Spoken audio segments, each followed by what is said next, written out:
and I love rehearsing. When you don't know the musicians, you never heard the music before, you pass the papers, the notes, and you start rehearsing, and you start seeing the magic, you know?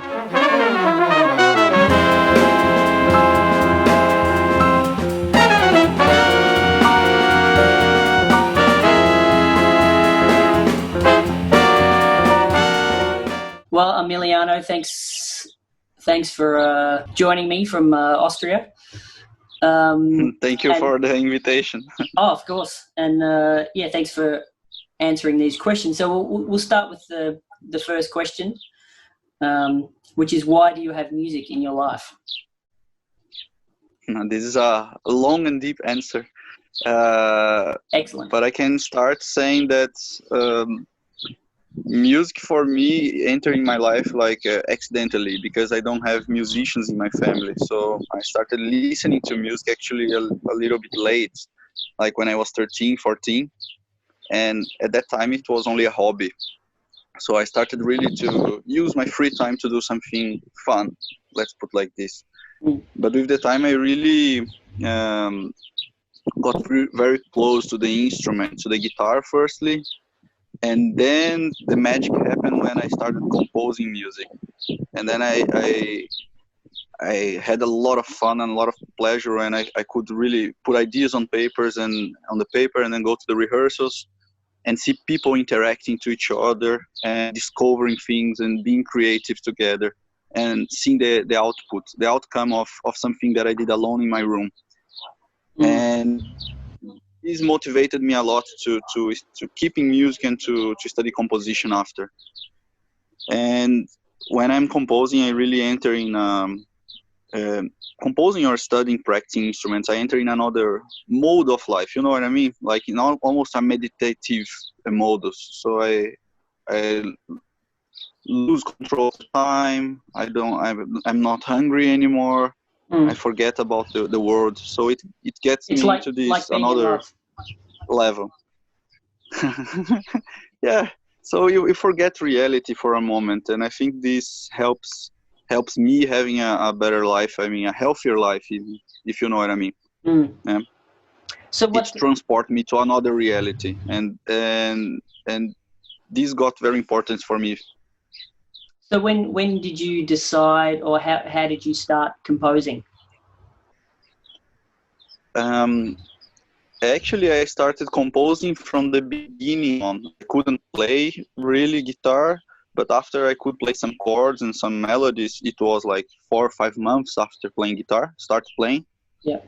Of course, I was a really bad guitar player, and 5 months playing, practicing. But then I had I was playing some chords and combining them, and I said, this sounds good. I would like to remember this. At that time, I was so young and so unexperienced that I didn't even think about composing as I'm going to compose something. This was not in mind. But I would plug my guitar on the sound system of my living room directly and put a tape in the 90s inside and press record, and I would simply play. And this got a little bit more developed some years after I started notating properly. And during the university I got very interested in big band music, so music for horns. And then I was already 20, 21.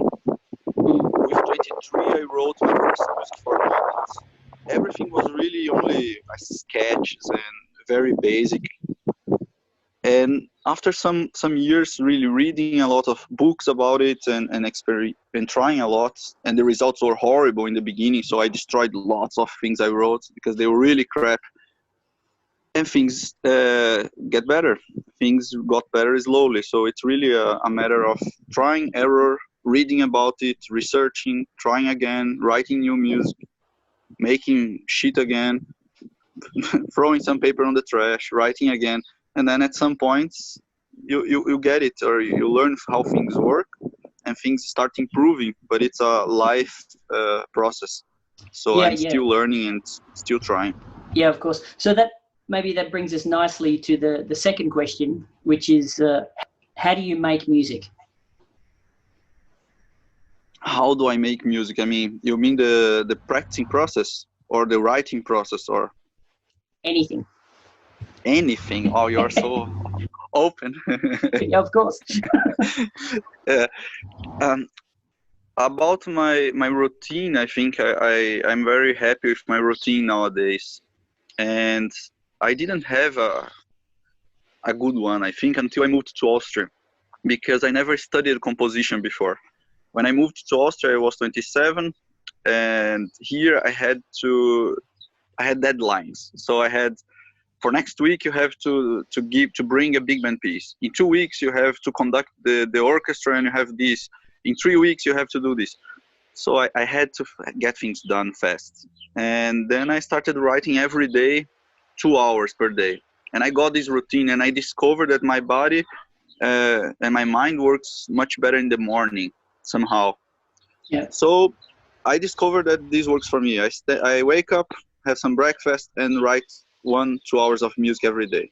This is the thing that helps me a lot getting things done in the long term.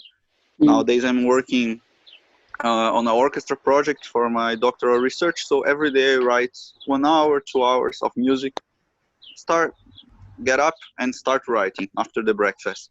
And only 2 hours is enough for me. And it's good because it let time for the piece to think, for the time to develop the ideas, I'm not in a hurry. And also lets me time to play a little bit of guitar every day and to play a little bit of trombone every day. And that's what I really try to do. I mean, sleep good every day, compose every day, play guitar every day, play trombone every day, and only a little of each thing. It's only a little, so the development is really slow, but it's good because it's constant. It's regularly. Yeah. So that's my dream routine. Let's put like this. Yeah. And do you have any requirements in your routine, or do you just write music freely, or do you have do you put sort of specific projects in mind, or how do you treat your... Good. This is a good question, because I really only write music if I have a destination for the music. So nowadays I have 2 projects going on now. I have my doctoral research, so it's music for large ensemble with orchestra musicians and jazz musicians mixed. And I have my next trio CD that's going to be only dedicated to Brazilian music from the beginning of 19th century. So I'm writing music for these 2 projects. And when these things come to an end, normally I have a break actually in summer. And if I don't have a CD to record or a project or any goal, I simply don't write music. I wake up and go do nothing. Go sleep, go watch a movie, go running, go visit friends. Yeah. And when there is a project going on and there is a goal, then I write music. And there is always something. Either is a commission or arrangements. Like last month I was writing 5 pieces for big band with singer, so only jazz music, swinging music. And every month comes something different, and this is what drives me to write music. As I said, if there is no project, nothing going on, no commission, I don't write. Oh, okay. Yep. Yeah, cool. Well, maybe that brings us to the third question, which is what excites you musically right now? Right now, actually, is the big question of my doctoral research. I mean, how to work working between musical cultures. I'm working many years now with classical musicians and with musicians that come from jazz or popular music. And what I really enjoy, as I said in the beginning of the interview, is to see people experimenting, being creative, dealing with new music, with new material that they don't know how it's gonna work.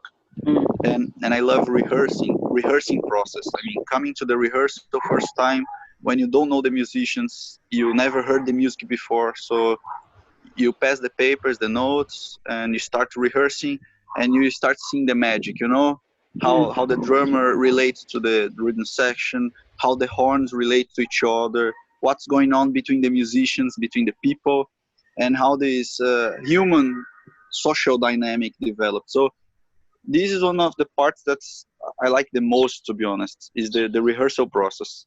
And because my doctoral research is focused on this also, this is what my music is about in these last 2 years, I would say.